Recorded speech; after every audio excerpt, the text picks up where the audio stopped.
Насилството не смее да биде табу тема и треба да се пријавува, затоа што никој не смее да трпи насилство. Ова се пораките од трибината на која представници на повеќе институции и организации зборуваа на оваа тема. Жртви се и жените и мажите, велат од подрачното Министерство за правда, кои за жртви на семејно насилство обезбедуваат бесплатна правна помош. Сепак, бројот на жени е несразмерно поголем. Причина за тоа е и лошата економска ситуација на жените.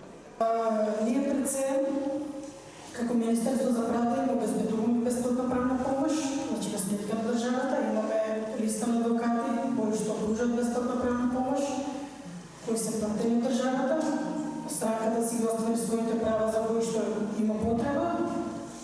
Меѓутоа, не е само така да се изразам техничкиот дел од наша страна застапен.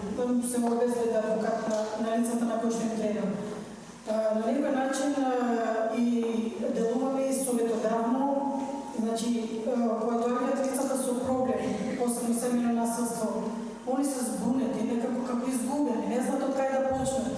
Во таква ситуација, нашите инспектори кои што се задолжени од област на семејното насилство, имаме и државен инспектор кој што веднаш по пријавата кај становодителот излегува на лице место заедно со останатите полициски службеници и се преземаат мерки за речистување на случајот. Веднаш се изготвува извештај, а најкасно во рок од 12 сати мора да биде доставен извештајот и да бидат преземени сите мерки за речистување на истото кривично дело.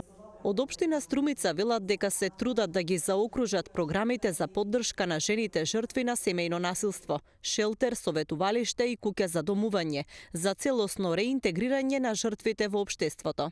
Сметам дека тоа храбро, затоа што сме постигнали цел. Нашата цел не треба да има жени кои ќе молчат и ќе трпат. Нашата цел треба да има охрабрени жени кои што се спремни да се соочат со проблемот, да му погледнат во очи, а ние преку институции да излеземе во пресар моделот на згрижување и секако за мене најголемиот проект кој што ќе го почнеме со реализација 2023 година, а тоа е куќа на пола пат. Викарниот епископ господин Јаков порача дека треба да се тргне стереотипот дека црквата поддржува било какво насилство врз жената. Тој порача дека насилството е недозволиво и не смее да се трпи, а во иднина треба да се мисли и на поддршка и помоши на насилниците, затоа што и ним им е потребна. Реков дека насилството е секаде околу нас. Погледаме во училиштата, не само во рамките на семејството, погледаме буквално навсекаде околу нас. И кога ќе речеме жртви на семејно насилство, тоа е еден затворен круг кој што мора да се прекине. Потенцијалните насилници зреат, растат, се создаваат и се градат, ако смеам така да кажам, во насилници токму во рамките на семејството. И тоа се најчесто децата кои што се принудени да гледат сцени на семејно насилство. Ова не е моје субјективно индивидуално мислење, тоа е мислење на стручните лица, тоа е психолошкиот аспект. Во Струмичкиот шелтер за една година биле сместени околу 25 жени.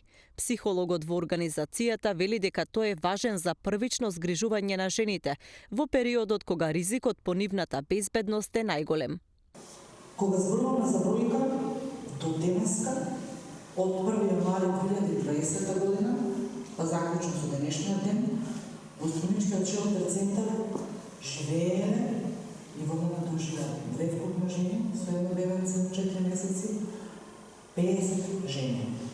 Значи не направиле само транзит, влегле и изгледале. Да, имавме и такви за време на короната, но те беа малку, некаде околу 3 или 4 жени кои што за време на карантинските викенди, продолжените викенди влегуваа и при првите слободни денови излегуваа од шелтер центарот. Настанот го организираше општина Струмица заедно со Сдруженијето Скајплус во рамки на кампањата 16 денови активизам за борба против родово базирано и семејно насилство.